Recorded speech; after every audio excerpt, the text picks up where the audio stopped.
Chères Calédoniennes, chers Calédoniens, chers amis, nous souhaitons partager avec vous aujourd'hui notre analyse de la situation sur l'usine du Sud. Avant tout, nous tenons à condamner avec la plus grande fermeté les violences et les atteintes à la sécurité des biens et des personnes qui ont fait la une de l'actualité ces derniers jours. Nous condamnons aussi ceux qui se sont armés pour tenir des barrages et des contre-barrages, avec les risques d'escalade qui en découlent. Et nous condamnons bien sûr la tentative de destruction de l'outil industriel et la mise en danger des salariés de l'usine et des populations alentours. L'action des forces de l'ordre, dans ce contexte difficile, doit être saluée.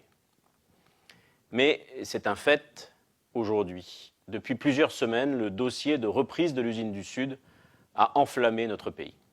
Nous vivons un véritable chaos politique, économique et social qui fracture chaque jour davantage notre vivre ensemble et la paix civile. Chaos politique car le dialogue est totalement rompu entre non-indépendantistes et indépendantistes, ce qui augure d'un troisième référendum dans les pires conditions possibles. Chaos économique et social, car la fermeture de l'usine du Sud conduira plusieurs milliers de Calédoniens au chômage, des salariés comme des sous-traitants, avec des impacts majeurs sur les comptes sociaux qui ne sont déjà pas au mieux, et dans un contexte économique déprimé. Chaos surtout pour notre vivre ensemble et la paix civile, car les images d'affrontements entre Calédoniens ces derniers jours nous renvoient aux heures les plus sombres de notre histoire.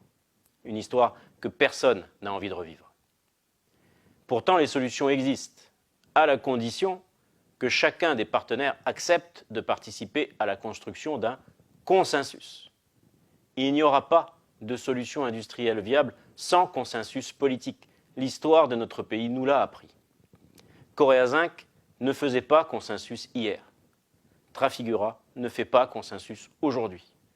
Nous devons donc nous débarrasser des postures qui nous ont conduits à nous affronter et nous rassembler sur un projet commun autour de 4 axes. Premier axe, un partenaire économique compétent qu'il convient d'identifier. Deuxième axe, un process industriel à déterminer. Faut-il fabriquer des produits finis ou semi-finis? Sur quel marché faut-il s'orienter? Troisième axe, un actionnariat calédonien au moins égal à 50%. Mais est-ce qu'on doit y trouver seulement les collectivités provinciales, comme à la SLN, ou bien des intérêts privés divers également, ceux des salariés ou d'autres?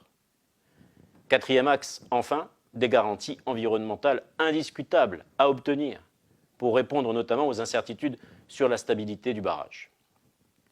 Ces discussions doivent être menées sous l'autorité de l'État. Pourquoi? Parce que seul l'État a les moyens politiques de nous permettre d'atteindre ces objectifs en tant que partenaire de l'accord de Nouméa. Parce que seul l'État a les moyens financiers de nous permettre d'atteindre ces objectifs puisqu'il apportera 60 milliards de francs CFP aux repreneurs de l'usine du Sud, soit la moitié du coût total de la reprise.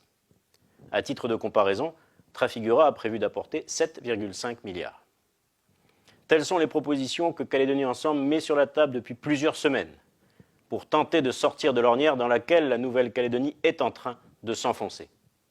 Et il est à craindre que tant que nous n'accepterons pas collectivement de nous inscrire dans cette trajectoire, la paix civile ne sera pas au rendez-vous dans notre pays.